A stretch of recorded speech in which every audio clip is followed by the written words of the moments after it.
नमस्कार दोस्तों, आप सभी का बहुत बहुत स्वागत है हमारे सबसे बड़े न्यूज चैनल में, जहां हम आपके लिए लेकर आते हैं देश और दुनिया से जुड़ी बड़ी खबरें, मुख्य समाचार और काम की खबरें। सभी खबरों को विस्तार से जानने के लिए आप वीडियो को शुरू से लेकर आखिर तक जरूर देखिए। साथ ही हमारे यूट्यूब चैनल को सब्सक्राइब करके पास वाले बेल आइकन को जरूर दबाइए, ताकि आपको ऐसी महत्वपूर्ण खबरें समय समय पर मिलती रहे। तो चलिए दोस्तों, इसी के साथ चलते हैं आज की पहली बड़ी खबर की तरफ।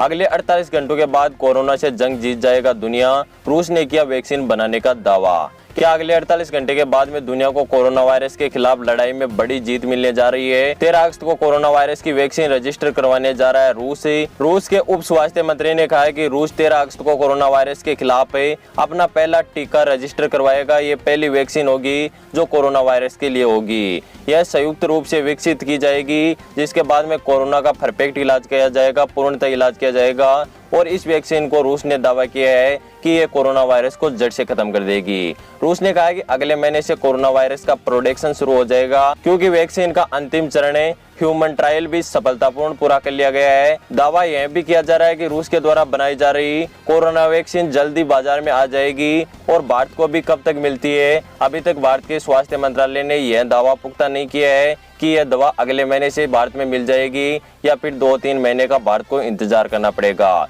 दोस्तों, आपको क्या लगता है, क्या रूस कोरोना की वैक्सीन बना सकता है? आप हमें नीचे कमेंट करके जरूर बताएगा। इसके साथ ही चलते हैं अगली बड़ी खबर की तरफ। बाइक पर पत्नी के अलावा किसी को भी बिठाया तो कटेगा चालान, नए नियम जारी। हाई कोर्ट के सख्त रुख के असर शनिवार को दिखने सड़कों पर शुरू हो गए हैं। कोरोना वायरस संक्रमण के बढ़ते हुए मामलों को देखते हुए हाई कोर्ट ने बाइक पर 2 जने बैठने की अनुमति पर रोक लगा दी थी। पत्नी के अलावा परिवार का किसी भी क्लोज मेंबर बाइक पर नहीं बैठ सकता है, और अगर बाइक पर बैठा हुआ पाया गया सड़क के ऊपर तो उस पर सख्त से सख्त कार्रवाई की जाएगी। ऐसा न होने पर चालान काटने का प्रावधान भी हाई कोर्ट के द्वारा किया गया है। कोरोना वायरस के बढ़ते हुए संक्रमण को देखते हुए पुलिस इस व्यवस्था पर अमल भी शुरू कर चुकी है, और कई लोगों का इस कानून के तहत चालान भी हो चुका है। थाना पुलिस और यातायात पुलिस कर्मी इन दोनों लोगों को जागरूक कर रहे हैं। चौराहे, बाजार, सड़कों पर लगातार बताया जा रहा है कि यातायात नियमों का पालन करें। लॉकडाउन के बाद में दोपहिया वाहनों पर 2 लोगों के बैठने की अनुमति अभी तक नहीं है। इस अनुमति पर रोक लगा दी गई है, लेकिन कोरोना संक्रमण के बढ़ते हुए मामलों को देखते हुए फिजिकल डिस्टेंसिंग का पालन करने के लिए सख्ती से एक नया नियम बनाया गया है,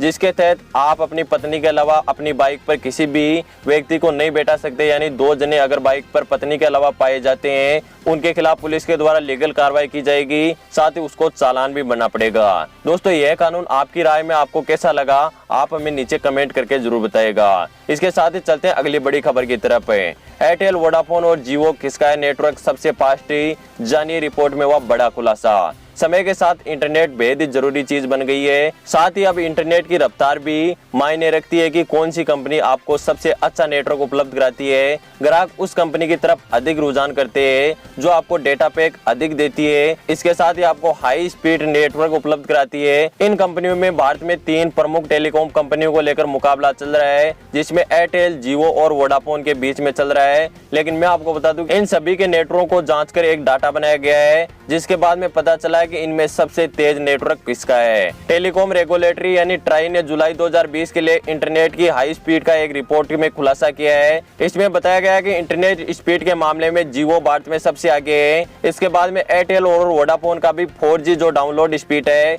वो बेहतर माना गया है, लेकिन अपलोडिंग और डाउनलोडिंग दोनों में जियो ने बाजी मार ली और जियो भारत की सबसे अधिक इंटरनेट स्पीड उपलब्ध कराने वाली कंपनी बन गई है। जून के मुकाबले एयरटेल और वोडाफोन के प्रदर्शन में अभी तक सुधार नहीं हुआ है। वहीं आइडिया इसके नेटवर्क के मामले में सबसे पीछे चल रहा है। इसकी जो 4G नेटवर्क है वो भी घटी है, साथ ही जो डाउनलोडिंग की स्पीड है वो भी घटी है, मगर सबसे बेहतर है जियो की डाउनलोड स्पीड 16.5 Mbps रही है। यानी जियो भारत में जो हाई स्पीड का डेटा और नेटवर्क है वो अच्छा उपलब्ध कराता है। दोस्तों, आपको कौन सा नेटवर्क पसंद है और आपकी राय में सबसे अधिक जो स्पीड है वो कौन से नेटवर्क की रहती है, आप हमें नीचे कमेंट करके जरूर बताएगा। इसके साथ ही चलते हैं अगली बड़ी खबर की तरफ।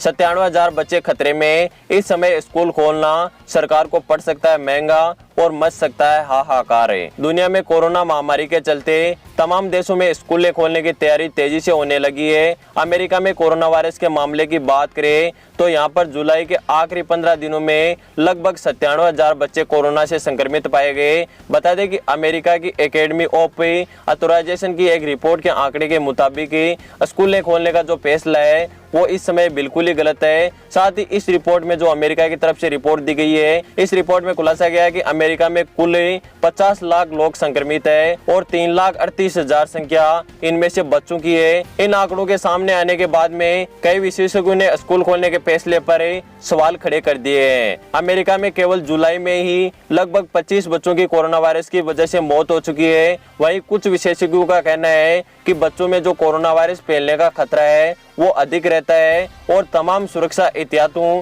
के साथ ही स्कूलें खोलने की इजाजत दी जानी चाहिए। स्कूलों में इनकी पूर्णतः व्यवस्था होनी चाहिए, जिससे कि सोशल डिस्टेंसिंग का पालन करना, मास्क का इस्तेमाल करना या स्कूल को सैनिटाइज करना, ऐसे तमाम जो तथ्य हैं उनको मद्देनजर रखने के बाद में स्कूलों को खोलना चाहिए। और यदि स्कूलें इस समय खोली जाती है तो ये महंगा पड़ सकता है और कई हजारों की संख्या में बच्चे संक्रमित हो सकते हैं। दोस्तों, आपकी क्या राय है? आप भी हमें नीचे कमेंट करके जरूर बताइएगा। इसके साथ ही चलते हैं अगली बड़ी खबर की तरफ। अगर आप चीनी कंपनी का फोन खरीदते हैं तो 10 बार सोच ले, मोदी सरकार ने दिखाए हैं सख्त तेवर। अगर आप किसी भी माह सेल में चीनी कंपनी का फोन खरीदने का प्लान बना रहे हैं तो आपको सावधान होना चाहिए। क्या पता आपके फोन खरीदते समय ही वह फोन आपके लिए किसी भी काम का ना रहे। इस बात पर किसी को कोई भी शक नहीं होना चाहिए कि डाटा चोरी के मामले में एक ऐप से कई ज्यादा गुना खतरनाक एक स्मार्टफोन होता है। फोन के अंदर पहले से ही कई वॉल्टवेयर इंस्टॉल होकर आती है, जिन्हें आपके डेटा तक पहुंचने के लिए आपकी अनुमति की जरूरत नहीं होती है। आप जैसे ही फोन में अपनी जीमेल आईडी लॉगिन करते हैं, तुरंत आपका डेटा उस फोन के सर्वर पर चला जाता है। उस फोन में पहले से इंस्टॉल सभी ऐप को आपके डेटा तक पहुंच मिल जाती है। इतना ही नहीं, ऐसे ऐप से आपकी अनुमति के बिना ही आपके फोन के माइक्रोफोन और कैमरा का भी इस्तेमाल कर सकते हैं, यानी आपकी जो भी गैलरी में फोटो है उनका भी इस्तेमाल कर सकते हैं और आपके जो भी डेटा है उसको लीक कर सकते हैं। तो अगर आप भी चाइनीज कंपनी का फोन खरीदने के बारे में सोच रहे हैं तो आपको सावधान रहना चाहिए। साथ ही जो सरकार के द्वारा जो चीनी ऐप को बैन करने का सरकार का फैसला लिया गया था, उससे यदि आप खुश है तो आप वीडियो को लाइक जरूर कीजिएगा। इसके साथ ही चलते हैं अगली बड़ी खबर की तरफ।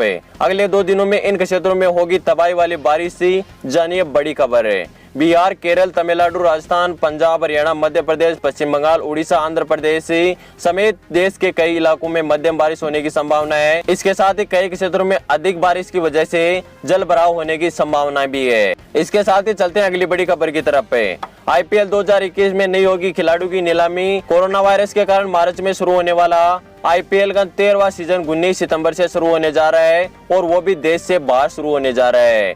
19 सितंबर से 10 दिसंबर तक यूएई में जैव सुरक्षित वातावरण में आईपीएल का आयोजन होगा। कोरोना वायरस के कारण बीसीसीआई को आईपीएल के इस सीजन को बाहर करवाने के लिए मजबूर होना पड़ा है। वहीं अब खबर आ रही है कि कोरोना वायरस के कारण आईपीएल 2021 में आईपीएल के खिलाड़ियों की जो नीलामी है उस पर रोक लगा दी गई है। यह तमाम सुरक्षा इतिहासों को मद्देनजर रखते हुए फैसला लिया गया है, जिसके कारण कोरोना वायरस का जो मामला है इससे खिलाड़ियों को बचाया जा सके। साथ ही जो भी आईपीएल के खिलाड़ी जिस टीम के साथ जुड़े हुए हैं वो उसके साथ ही जुड़े रहेंगे और उनकी दोबारा से नीलामी नहीं की जाएगी। दोस्तों, आपको आईपीएल में से कौन सी टीम पसंद है? आप हमें नीचे कमेंट करके जरूर बताएगा। दोस्तों, फिलहाल के न्यूज के वीडियो में बस इतना ही। उम्मीद करता हूं कि आपको सभी खबरें पसंद आए होंगे। वीडियो पसंद आया तो लाइक जरूर कीजिएगा। आगे भी ऐसी हमारी महत्वपूर्ण खबरें जानना चाहते हो तो अभी हमारे यूट्यूब चैनल को सब्सक्राइब करके पास वाले बेल आइकन को जरूर दबाइए, ताकि आपको ऐसी महत्वपूर्ण खबरें समय समय पर मिलती रहे। मैं मिलता हूं आपको किसी नेक्स्ट न्यूज वीडियो में। तब तक के लिए धन्यवाद। जय हिंद, वंदे मातरम।